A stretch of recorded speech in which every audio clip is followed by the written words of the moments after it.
Okay, fam, this is it.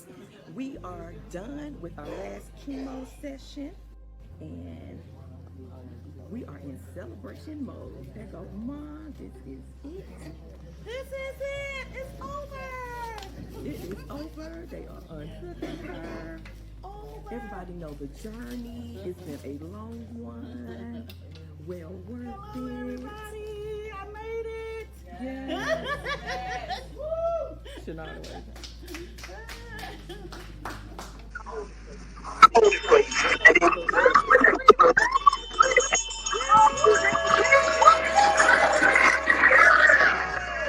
Go, DC. Go.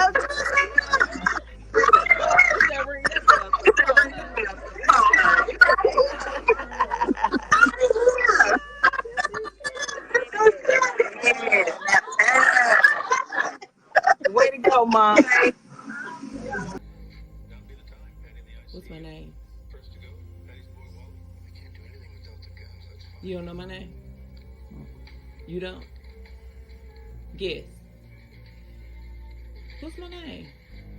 Ma. Ma. What's my name? I'm your middle child. You don't know my name?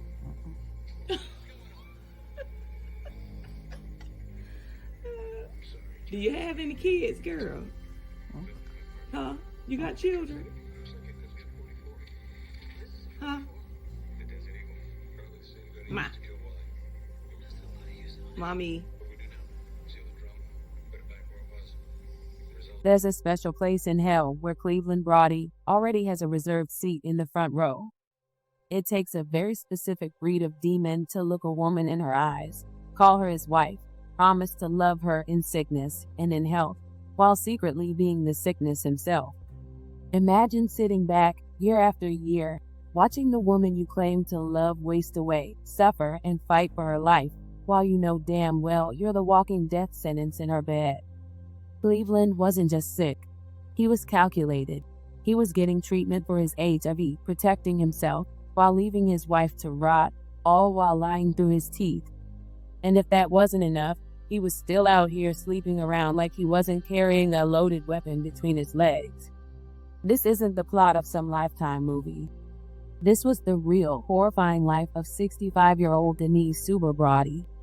She met Cleveland in 2012 at a party, married him in 2014, and by 2017, 3 years into her happily ever after, her body started breaking down.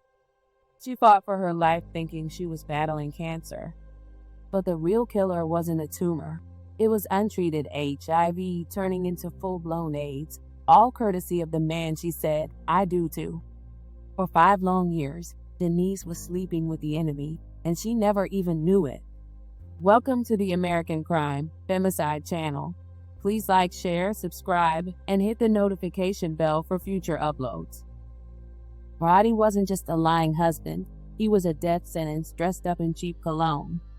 When he married Suber in 2014, he didn't just bring his lies into her life.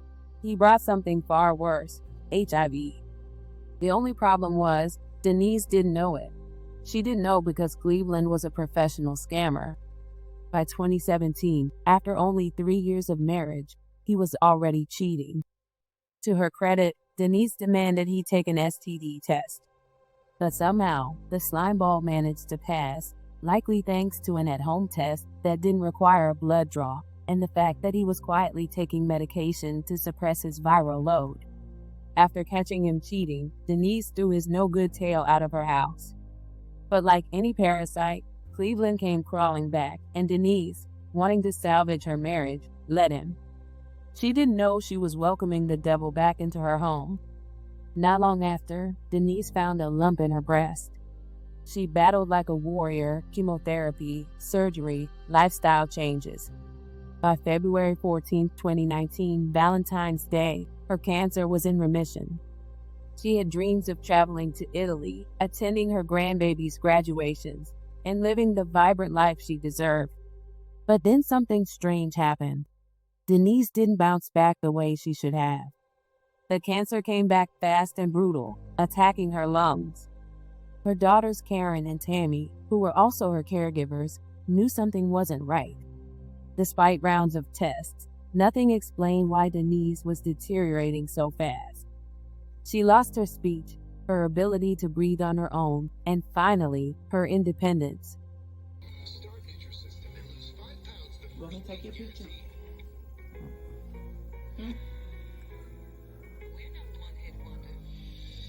No? I can't take your picture. Why? You look pretty. Tell me what today is and I won't take your picture. Ma, what's today? Guess. Ma, what's today? Is it Tuesday?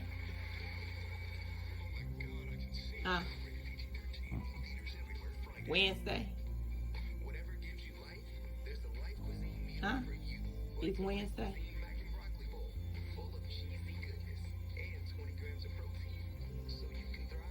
It's Monday. It's Valentine's Day. You care?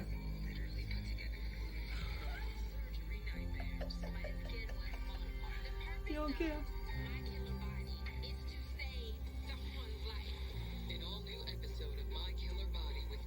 Want me to wash your hair? Ma, you want me to wash your hair? Let me come brush it. No? You want me to shut up and sit down? You want me to shut up? Tell me to shut up then. Tell me. What's my name? Ma. Mommy. Mommy. What's my name? Ma. What's my name? You don't know my name? You don't? Guess. What's my name? Ma. Ma. What's my name? I'm your middle child. You don't know my name?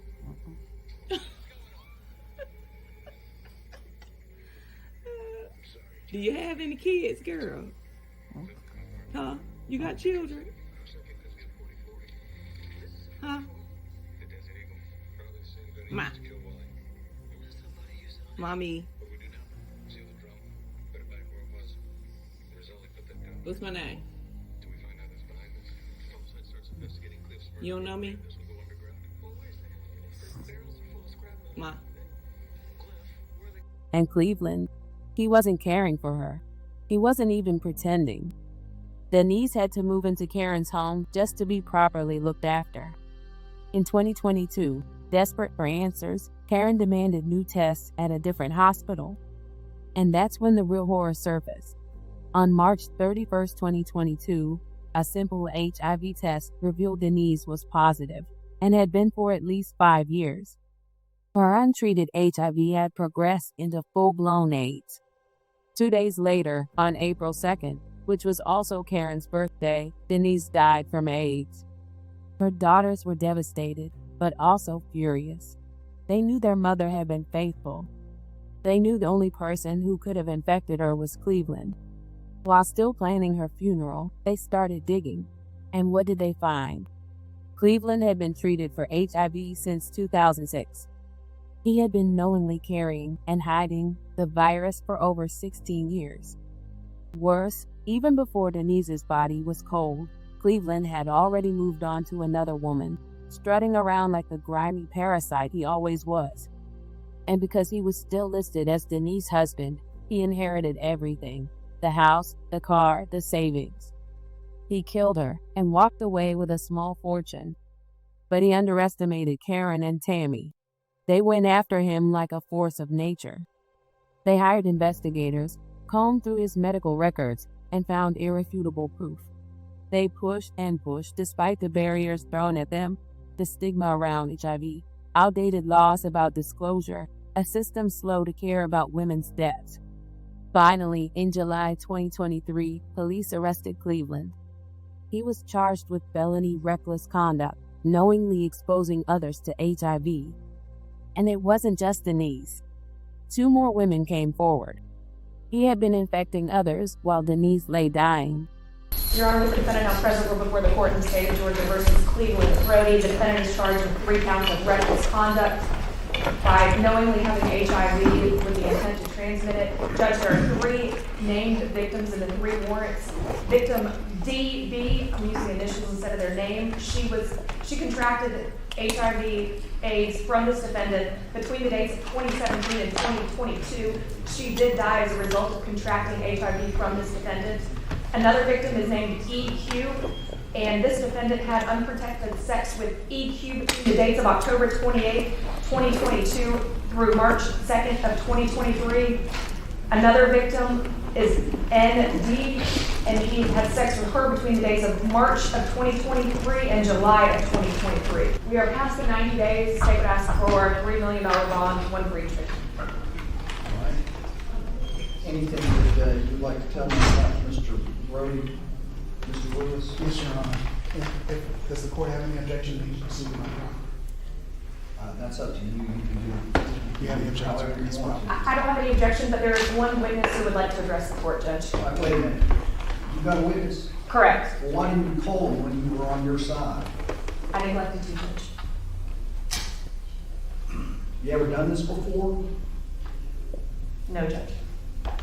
Forgotten to call one? Call your witness. Let's get this moving, please. Sir, will you please take the stand? Do you solemnly swear to affirm the testimony you will give the court in the matter now pending will be the truth, the whole truth, and nothing but the truth, so help you God? I do. All right, you can take a seat. Tell the judge what you have to say about bond only. Mine only. Bond only. Good morning, Judge, to the court. I really want to speak to the county of Rockdale regarding bond for Mr. Broadie. As the court may have heard, Mr. Broadie is what his charges are. There's really, it would be a tragedy to release Mr. Broadie back into the county of Rockdale. Mr. Broadie has been in the county of Rockdale for several years, and of most of those years he was married to my sister, who contracted HIV, died of AIDS, from her husband, Mr. Broadie. At no time during all those years did Mr. Broadie let my sister know in any type of way that he had HIV. And Mr. Broadie has also had contact with several other women, 2 which I hope the court knows of, that either from Rockdale County or other counties, that actually shows that Mr. Broadie has no intent to do right by the people of the county of Rockdale and inform them of his condition. So for the court to allow him to go back into the county thinking that he would do the right thing would be a total injustice to the people in the county of Rockdale. Thank you very much. Any cross-examination? There's no cross-examination. Thank you, sir. You can come down. If you have any other witnesses you No. wish to call? No, Your Honor. We have no witnesses to call. All right, just want to make a problem. Yes. Judge, I'm glad to hear you. thank you, Judge. Mr. Broadie is 61 years old. He actually just turned 61 years old this past September.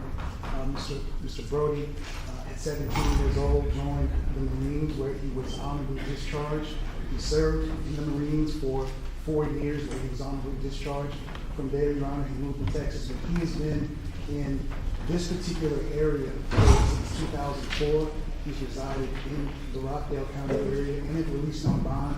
He would also be residing in the Rockdale area with Miss Alice Williams. Judge, we do have her information. They're actually in a relationship at this point. We expect, Judge, that once this case actually goes to trial, that we will also prove that his status was made clear to all of the individuals in this circumstance. One thing that the state did not go into detail about, which is that his wife was admitted for cancer. This is 3 counts of reckless conduct. Is that correct? Yes. Is that what he's charged with? That's correct. In total? Yes. All right. And what is reckless conduct here? Reckless. 1 to 5. Correct. All right. Yes. And we're asking for a bond in the amount of $100,000, Judge. And in the courtroom to support him is his brother, and his mother, who is in support. I think it's important to note in this particular circumstance, in the 61 years, he has never been arrested. He has no criminal record whatsoever. He's been incarcerated past the 90 days. Of course, the court knows, based on the actual charges in this case, that he is HIV. Well, I think when he was originally arrested, it was not on these charges that are being presented today. It was on different charges. I believe it was records. It was from the beginning. Correct. But there have been 2 additional charges added, apparently. Yes, sir. Yes, sir. While he's incarcerated. Now, these were warrants taken? Yes, sir. When were they taken? Judge, these warrants were taken from in between the time of his arrest. I believe that the last one was in August. Is that correct? September the 6th was the last warrant, Your Honor, and the initial warrants were part of the original arrest. So there's 3 warrants. The third one was about 60, 70 days ago. Yes, sir. And we're asking for about an amount of $100,000 and any additional requirements that the court may deem necessary to ensure his appearance at trial. Clearly, if he's given a bond of $100,000, Judge, that would be something that would be made by the family. The family, at this point, they are not indigent. However, that would be a very significant amount of money for them to have to pay. And we can assure the court that his appearance at trial, he will be at trial once this is actually called for trial at this point, Judge. So I may have some rebuttal. Does he have a bond set on either of these first 2? And that was because the last time you didn't have your hearing, or the 90 days had not elapsed? Both, Judge. The 90 days had not elapsed. I believe that there was a bond that was initially adopted on the first 2 warrants. We had a probable cause hearing, but we elected not to have a bond motion at that point, waiting for the 90-day period in order for us to have it. All right. Anything else? No, sir. Judge, defense counsel said he's never been arrested. He actually was arrested in Tarrant County in Texas, and he pled guilty to assault causing bodily injury. You mean Tarrant County? Tarrant. Tarrant. Correct. When was that? 1996. All right, I want to set bond in this matter on each count of $500,000 apiece. That would be, you'll need to do the order. Yes, sir. Thank you, Judge. If he's released, he'll have a curfew between the hours of 5 p.m. and 7 a.m. Yes, sir. And he'll require a ankle monitor at his expense. That'll be the order. Thank you. Judge, that concludes our basic interview. Excuse me. Yes, thank you. During bond hearings, Cleveland's family, new girlfriend, and enablers fought to get him out. And they did. He walked free in March 2025. Okay. Hey everybody, this is my PSA, my public service announcement. I really debated all day long on whether or not I was going to share this because of the emotional trauma that I feel anytime I have to deal with this issue. But I felt that it was only right that the citizens of Rockdale County know that my mother's killer, Cleveland Broadie, is now free and out on bond and roaming the streets of Conyers, Covington, Snellville, any of the surrounding areas. I was just informed today that he was released on bond on March 6th. So a couple weeks ago, we had a bond hearing at the Rockdale County Courthouse, and the judge that was on duty that took over for Mumford lowered Cleveland Broadie's bond from $1.5 million to $450,000, and we were very disappointed. Our family was heartbroken. We were traumatized because we knew that he would be able to come up with that amount of bond and would be out in no time. During that bond hearing, it was funny. His girlfriend, Alice Williams, was there. She had on a mask, but we recognized her. and his aunt and uncle, who we know them from the history of them being a part of my mother's family, that they were there. His brother, his mom, his family was there to support him during this bond hearing, and they lowered his bond. And we told the DA at that time that we knew that they were going to be able to make that, because I had been in contact with Alice Williams' daughter throughout the entire initial process. Me and her were in conversation. She was, informing me of how her mother was involved with Cleveland. She didn't agree with it. The family didn't agree with it because, she herself put herself in our situation as the children of a woman who was in love with a man who was very deceitful, and the outcome that we're dealing with, she just felt like, her mother shouldn't be involved with him, but, it's her mama. She grown. She make her own decision and decided that she would be there to support him. And Lede had informed me that her mother had purchased a new home, and therefore I knew that she had the means to be able to bail him out. So, I took that information to the DA and let them know that, that he would be able to make that bond. We were pretty sure that he would, with her supporting him, and he did. So hide your wives, hide your children, hide your husbands, hide whoever, because Cleveland Broadie is back on the streets of Rockdale County, and nobody's safe. He killed our mother. He gave her HIV, which ultimately turned to AIDS, and she died. There are several other victims who he had unprotected sex with, knowing that he was HIV positive, and did not inform them of his status.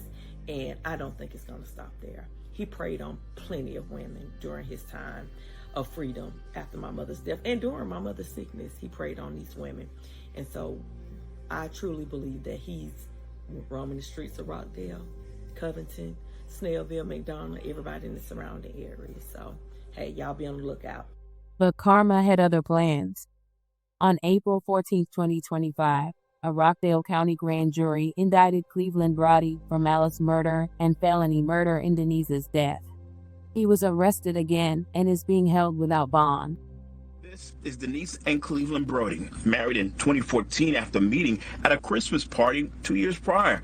These were better times. And she loved this man. She really, really loved him. But Cleveland Broadie is now accused of violating his wife's trust, the family's faith. Rockdale County deputies have charged him with murdering Denise Broadie, knowingly infecting her with HIV, his status completely unknown to her. She died in 2022 at 65. And how long did she live after the diagnosis? 2 days. She put him out when she found out he was cheating on her. And she loved him so much that she actually allowed him to come back, asked him to take a test because he's out there. And he was smart enough to know that it would not get picked up. Prosecutors first charged the husband in 2023 with only reckless conduct HIV, but the family pushed for murder and did the detective work to share with authorities. Get evidence of the fact that he had it before he met my mother. 2 years later, now her stepfather is charged with felony murder. Because at any time he could have told her, I have this, and gave her the right to make the decision on whether or not she wanted to stay with him. There's no sweet way to put this. Cleveland didn't just fail Denise. He hunted her soul. He stole her life, her dreams, her body, and laughed while doing it. He let her suffer through endless rounds of chemotherapy, surgeries, hospital stays, ventilators, while he popped pills to suppress the virus he never warned her about. He watched her body fail and smiled through it all, waiting to inherit what she worked her whole life for. Denise Suber was vibrant, hardworking, full of life even in her 60s. She deserved Italy, graduations, birthday parties, laughter. She deserved to live to see her grandchildren grow up, not to be murdered silently over 5 years by the man she trusted the most. As her daughters fight for full justice and launch a medical malpractice case against the original hospital that failed to diagnose her sooner, they carry not just their mother's memory, but the full truth she never got to know while alive. May Denise finally get the justice she deserved. and may Cleveland Broadie rot behind bars, right where he belongs. Rest in peace, Denise Suber. May the afterlife finally grant you the peace your husband stole from you.